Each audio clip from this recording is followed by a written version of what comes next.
प्रणाम। ओम नमः शिवाय। आइए दोस्तों हम बात करते हैं कुंडली में राहु और केतु के प्रभावों के बारे में। कुंडली में राहु और केतु किस अकॉर्डिंग परिणाम देते हैं, इनकी दृष्टियां क्या होती हैं, इनकी उच्च की राशियां क्या होती हैं, नीच की राशियां क्या क्या होती हैं, ये नकारात्मक परिणाम कब देते हैं, इनकी प्लेसमेंट्स कैसी होती है। तो आइए बात करते हैं। देखिए इस कॉन्सेप्ट को क्लियर करने से पहले सबसे पहले मैं आपको एक चीज़ बताना चाहूँगी। राहु और केतु सदैव एक दूसरे के सामने होते हैं।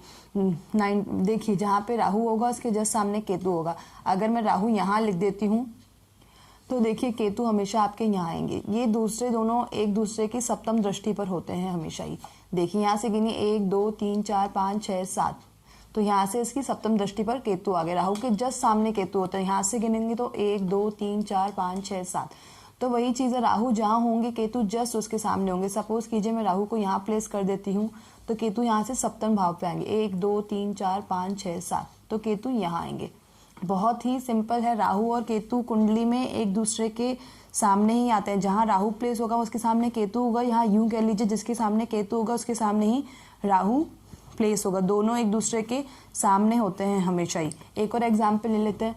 सपोज कीजिए यहाँ पे राहु है तो यहाँ से सातवां भाव 1 2 3 4 5 6 7, यहाँ पे केतु होंगे। इनकी दृष्टि हमेशा 7वें स्थान पर ही चलती है। बहुत ही सिंपल है। जहाँ पे भी राहु प्लेस है उससे 7 स्थान आगे, 7th हाउस आगे चले जाइए। 1 2 3 4 5 6 7, या फिर यहाँ से गिने तो 1 2 3 4 5 6 7।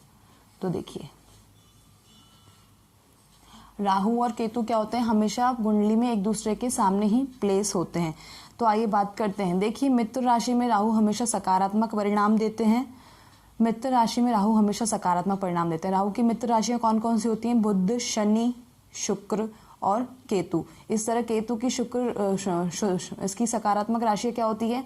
बुध, राहु, शुक्र और शनि। तो ये हमेशा मित्र राशि में सकारात्मक परिणाम देते हैं, शत्रु राशि में नकारात्मक परिणाम देते हैं। शत्रु राशियां कौन कौन सी होती है इनकी? मंगल, सूर्य, चंद्र और इनकी होती है एक गुरु। ये इनकी क्या होती हैं? शत्रु राशियां होती हैं। राहु और केतु हमेशा त्रिक भाव 6 8 12 में हमेशा नकारात्मक परिणाम ही देंगे। त्रिक भाव कौन कौन से होते हैं? देखिए दोस्तों 6 8 और 12 ये त्रिक भाव होते हैं। मैंने प्रीवियस वीडियो में बताया है, आप वो देखिए आपको समझ में आ जाएगा। तो राहु और केतु अगर हमेशा यहाँ प्लेसमेंट है तो सदैव ही नकारात्मक परिणाम देने के लिए बाध्य हो जाते हैं। उच्च की राशि में हमेशा राहु या केतु उच्च के परिणाम देते हैं, अच्छे परिणाम देते हैं। और नीच की राशियों में राहु और केतु हमेशा नीच के परिणाम देते हैं।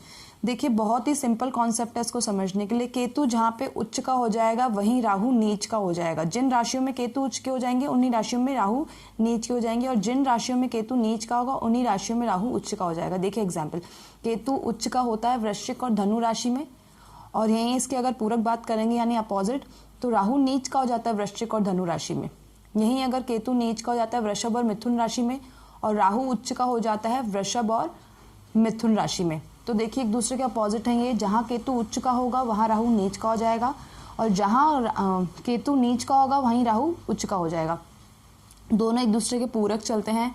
उच्च राशियों में बैठने पर हमेशा ही अच्छे परिणाम देंगे केतु और राहु, और नीच की राशियों में बैठने पर सदैव ही नकारात्मक परिणाम देंगे। इनकी दृष्टियां क्या होती हैं आइए बात करते हैं। देखिए राहु और केतु की दृष्टि होती है 5 7 और 9। हर ग्रह की 7वीं दृष्टि होती है, फिक्स है दोस्तों। अपने घर से जहां भी कोई ग्रह बैठा होगा उससे 7वें स्थान पे वो जरूर नजर डालेगा। राहु और केतु की 3 दृष्टियां होती हैं 7 5 और 9।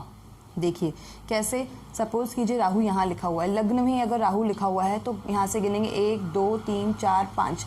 एक दृष्टि हो गई राहु की यहाँ पर, दूसरी दृष्टि हो गई 1 2 3 4 5 6 7, यहाँ दृष्टि हो गई राहु की, और एक दृष्टि हो गई 9। 1 2 3 4 5 6 7 8 9। तो हमेशा याद रखिए राहु जहाँ भी बैठे होंगे उससे हमेशा 5वीं 7वीं और 9वीं पे राहु और केतु हमेशा अपनी दृष्टि डालेंगे। तीसरे स्थान पे राहु हमेशा अच्छे ही परिणाम देते हैं, ये भी फिक्स होता है। तीसरा भाव जो होता है पराक्रम भाव पे राहु सदैव ही अच्छे परिणाम देते हैं, ये भी फिक्स है। कई लोग बोल देते हैं कि राहु के लिए सही प्लेसमेंट नहीं है, लेकिन बशर्ते यहाँ पे राहु नीच का नहीं होना चाहिए। वैसे अगर ऐसा भी है तो भी राहु के लिए पराक्रम वाला भाव हमेशा फिक्स होता है, बहुत ही अच्छे परिणाम देने के लिए बाध्य होता है राहु। सर्टेन जो चीज़ें होती हैं वो राहु और केतु के प्रभाव में होती है कुंडली में। जब भी आप अचानक देखते हैं कि ऐसे अनवांटेड वर्क आपसे जो हो गया, सर्टेनली अचानक जो धन लाभ हो गया, अचानक किस चीज़ में लॉस हो गया, आपका मन एकदम से ऐसा हो जाता है, तो वो सब राहु और केतु के प्रभाव से ही होते हैं। अब राहु और केतु के प्रभावों को कम, मतलब बुरे परिणामों को कम करने के लिए हम क्या करेंगे? देखिए, राहु और केतु के बुरे परिणामों को कम करने के लिए आप उनकी दशा अंतर्दशा में राहु और केतु के बीज मंत्र जाप कर सकते हैं। बीज मंत्र क्या होता है, जप संख्या क्या होती है, वो मैं आपको नेक्स्ट वीडियो में बताऊंगी।